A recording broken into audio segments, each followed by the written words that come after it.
ETF index mutual funds నేర్చుకుని stock మార్కెట్లో రాణించాలనుకుంటున్నారా? వెంటనే ఈ నెంబర్కి కాల్ చేయండి.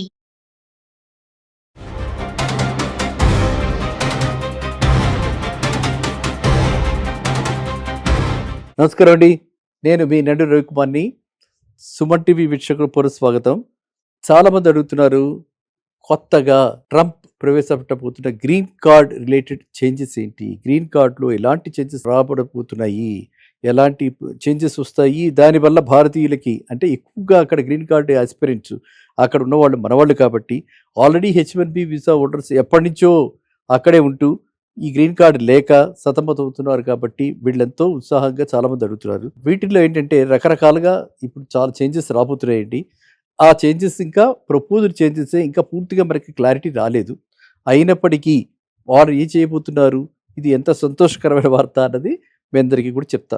అంటే ఏంటంటే adjustment of status form I-485 అంటారు. అది దాన్ని ఇవ్వటానికి ఎలిజిబిలిటీ అన్నీ ఉంటే అది ఇవ్వటానికి ఇమ్మిగ్రేషన్ ఆఫీసర్స్ అందరికీ కూడా మోర్ కాంపిటెన్స్ ఇచ్చి కొంచెం లిబరల్గా అక్కడ ఉండటానికి వీళ్ళకి అవకాశం కలగజేస్తున్నారు.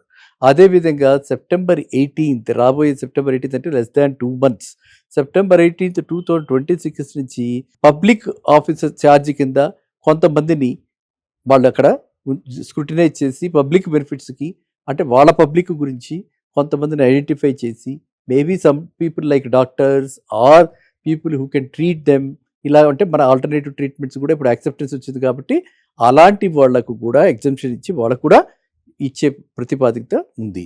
ఇంకా ఏంటంటే ఈవెన్ EB1 అంటారు, EB2 అంటారు. EB1, EB2 ఈ లాంగర్ వెయిటింగ్ పీరియడ్ ఉంది కాబట్టి ఆ పీరియడ్ కూడా తగ్గించేలాగా సిగ్నిఫికెంట్గా బ్యాక్లాగ్స్ తగ్గించేలాగా ప్లాన్ చేస్తున్నారు.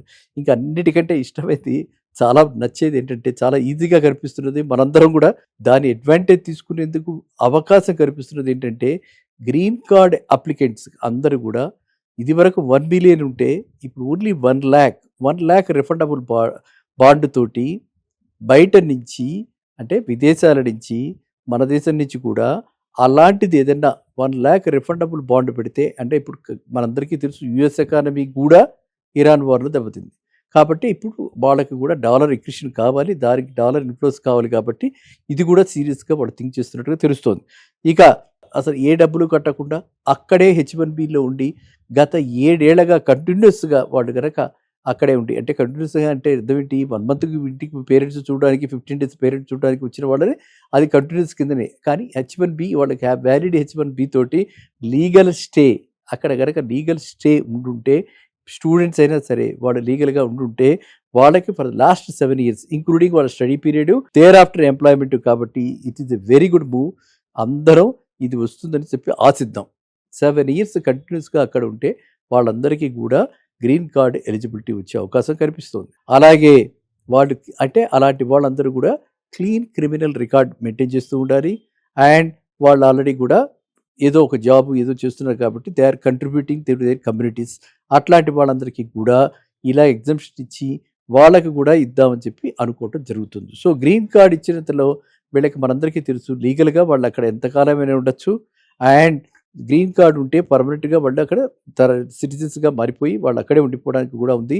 తర్వాత మనకి ఏంటంటే ఈ EB2, EB1 ఈ ఏవైతే మెథడ్స్ ఉన్నాయో వాటిల్లో కూడా వెళ్ళేందుకు అవకాశం సరళీకృతం అయ్యే అవకాశం ఉంది. కాబట్టి అందరూ కూడా ప్రతి వాళ్ళు కూడా పర్టికులర్లీ మన పిల్లలు చాలామంది అక్కడ అబ్రాడ్లో ఉన్నారు, వాళ్ళ గ్రీన్ కార్డ్ రాక మనం సతమతమవుతున్న ఈ రోజుల్లో ఇలాంటి ప్రతిపాదనని మనం అందరం కూడా హర్షిద్దాం. ఇది US కాంగ్రెస్. ఓకే, US కాంగ్రెస్లో ఈ బిల్లు ప్రవేశపెడతారు. ఈ బిల్లు ప్రవేశపెడితే ఇది ఆమోదం పొందుతుంది, మెజారిటీ వస్తుందని కూడా ఆశిద్దాం. సో అందువల్ల ఏంటంటే ఇది చాలా చక్కటి శుభవార్త. ఈ గతంలో మనకి ఎప్పుడైతే అంటే 50 years బ్యాక్ వెళ్ళిన వాళ్ళందరికీ ఆటోమేటిక్గా గ్రీన్ కార్డ్ వచ్చింది. ఆ రోజుల్లో ప్రొఫెషనల్స్ అందరికీ కూడా అంత వెల్కమింగ్గా ఉన్నటువంటి ఈ అమెరికా ఇప్పుడు ఇలా అయిపోయింది కాబట్టి ఇప్పుడు ఇలాంటి సరళీకృతమైనటువంటివి ఏవైతే చర్యలు చేపడుతున్నారో దీని అంతా మనం హర్షిద్దాం. సో ఇప్పుడు రివైజ్ చేస్తున్నారు. లాస్ట్ 45 yearsగా రివైజ్ కాంది అంటే సమ్వేర్ ఇన్ 78, 80s ఆ టైంలో అప్పుడు లా ప్రకారంగా అప్పుడు గ్రీన్ కార్డ్స్ ఇవ్వటం జరిగింది. అలా అంటే ఆ బేసిస్లో ఇప్పుడు గ్రీన్ కార్డ్ రావాలంటే కొన్ని పర్టికులర్లీ అంటే ఏంటంటే స్పెషల్ కేటగిరీస్ కాకుండా మిగతా వాళ్ళకి మన సాఫ్ట్వేర్ పిల్లలకి గ్రీన్ కార్డు రావాలి అంటే కనీసంలో 30-40 ఇయర్స్ పట్టినా కూడా ఆశ్చర్యపోకర్లా. అలాంటిది ఇది వస్తే గనక 7 ఇయర్స్‌లోనే కంటిన్యూయస్‌గా వాడు 7 ఇయర్స్‌లో ఉండి క్రిమినల్‌గా ట్రాక్ రికార్డ్ క్లీన్‌గా ఉండి ఇటువంటి చార్జెస్ వాళ్ళకి అగైన్స్ట్‌గా లేకపోతే వాళ్ళు లీగల్‌గా అక్కడ ఉంటే వాళ్ళు అక్కడ కమ్యూనిటీకి ఎలాగో సర్వ్ చేస్తున్నారు కమ్యూనిటీకి. ఏ కంపెనీలో చేస్తున్నా ఆ కమ్యూనిటీకి సర్వ్ చేసినట్టే. అలా గనక వాళ్ళు చేస్తూ ఉంటే వాళ్ళందరికీ కూడా చక్కగా ఈ మెథడ్‌లో గ్రీన్ కార్డ్ వచ్చే అవకాశం ఉంది. ఇంతకంటే మనకు ఆనందమైనటువంటి విషయం ఏముంది చెప్పండి. కాబట్టి మీరంతా ఇలాంటి ప్రశ్నలు ముందు కూడా ఎటువంటి అనుమానాలు వచ్చినా కూడా మీరు నిస్సందేహంగా నన్ను సంప్రదించొచ్చు. ఛానల్‌కి రాస్తే అలాంటివన్నీ కూడా మేము టేకప్ చేస్తాం. సో, ఈ సందర్భంగా ఈ ప్రశ్న అడిగిన వాళ్ళందరినీ కూడా నేను అభినందిస్తున్నాను.